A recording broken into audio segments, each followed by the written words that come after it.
ऋषि अत्रे,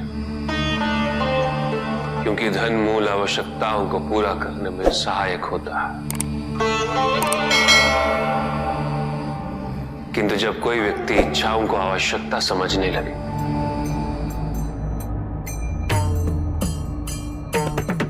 तो धन कितना ही क्यों ना पर्याप्त नहीं होता, क्योंकि इच्छाएं अंतहीन है। इसलिए मनुष्य कभी ना समाप्त होने वाली इच्छाओं की पूर्ति हेतु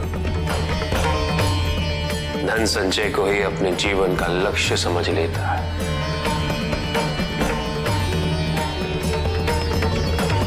वो लोभी बन जाता है।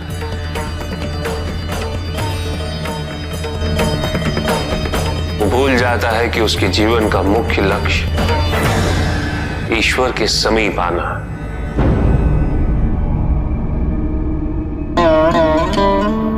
ऐसे लोभी व्यक्तियों को अपनी मृत्यु के समय भी यही दुख रहता है कि उन्होंने क्या कुछ नहीं पाया, क्या शेष रह गया। ऐसे समय में वो एक क्षण के लिए भी ईश्वर का स्मरण नहीं करते, अपने जीवन की निरर्थकता और व्यर्थता का बोध नहीं होता। बिल्कुल उस व्यापारी की भांति। कौन व्यापारी प्रभु? वो व्यापारी जिसके पास इस संसार में जीवन निर्वाह हेतु सब कुछ था,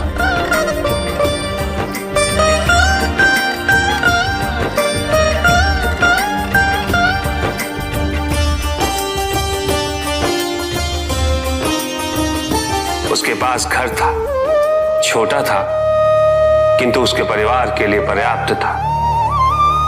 उसके छोटे से परिवार की आवश्यकताओं को पूरा करने हेतु भोजन और धन की भी कोई कमी नहीं थी, किंतु व्यापारी सदैव और धन संपत्ति संचय करने की चिंता में डूबा रहता था। सब कुछ होते हुए भी वो सुखी नहीं था, क्योंकि वो यही सोचता रहता था कि उसके पास क्या क्या नहीं। एक दिन किसी ने उसे बताया कि नारायण के वरदान से सब कुछ मिल सकता है। धन के लोभ में वो नारायण की तपस्या करने निकल पड़ा।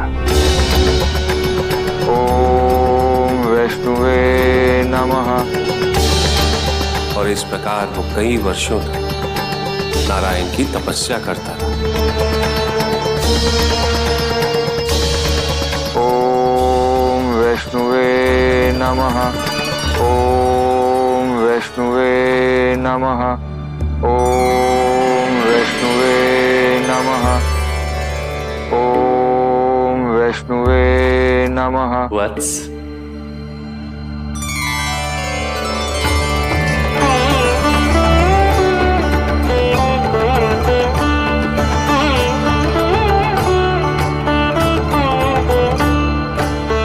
प्रणाम प्रभु।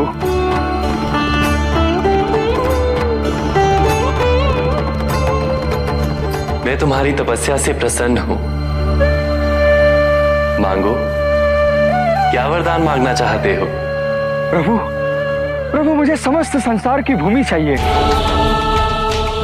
संसार में जितना भी धन है सब मेरा हो जाए। क्या मैं तुमसे पूछ सकता हूं, तुम्हें इतना सब कुछ क्यों चाहिए? मैं सुखी रहना चाहता हूं प्रभु, और धन संपत्ति ही सुख का माध्यम है। किंतु संसार की परिभाषा हर किसी के लिए भिन्न होती है वत्स। कुएं में बैठे मेंढक के लिए वो उसका संसार होता है। तुम बताओ वत्स, तुम्हारे लिए संसार की क्या परिभाषा है? सब कुछ प्रभु। जो कुछ भी मुझे दिखाई दे रहा है वो सब कुछ संसार ही तो है प्रभु। उचित है, मैं तुम्हें वरदान देता हूं कि जितना भी संसार तुम अपने नेत्रों से स्वयं देख सको वो तुम्हारा होगा, किंतु जो तुम नहीं देखोगे वो तुम्हारा नहीं होगा। अब इस संसार का सबसे धनी व्यक्ति मैं बन जाऊंगा प्रभु, और सबसे सुखी भी।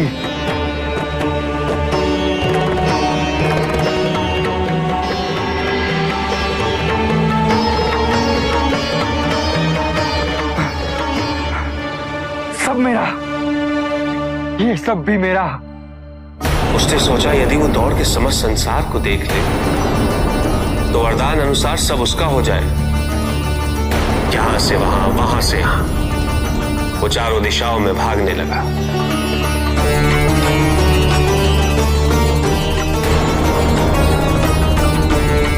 जो भी दिखा वो उसे अपना बनाता गया, किंतु उसका लालच कम नहीं, अपितु और बढ़ता गया।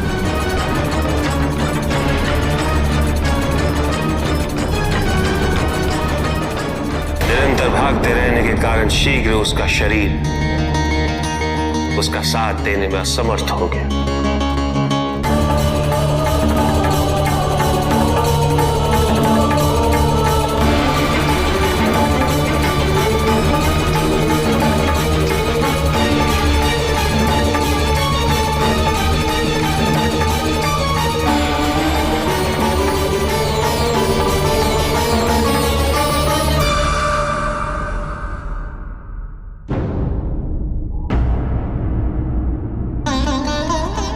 और इस प्रकार उसके पास केवल उतनी ही भूमि रही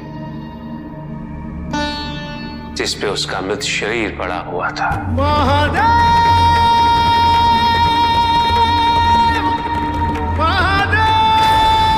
अकेला,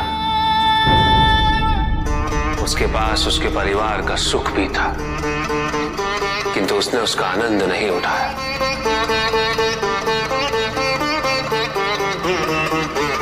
इसलिए सुखी जीवन हेतु धन की प्रचुरता नहीं,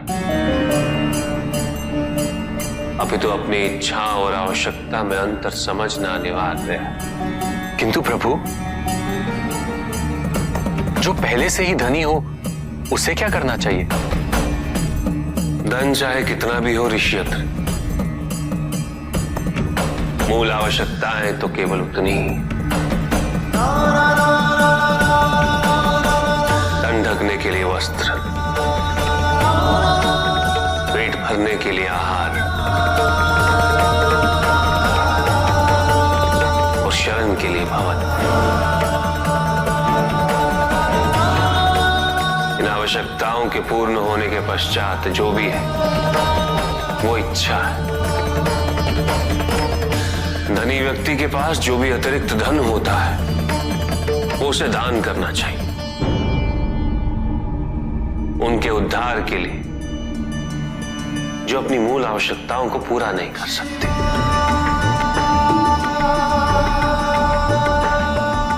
ऐसा करने से संसार में समानता होगी, द्वेष नहीं होगा, सद्भावना बनी रहेगी। किंतु कुछ व्यक्ति इस तथ्य को समझ ही नहीं पाते। उन्हें अपने एकत्रित किए हुए धन से इतना मोह हो जाता है कि वो उसका एक अंश भी किसी और को नहीं देना चाहते।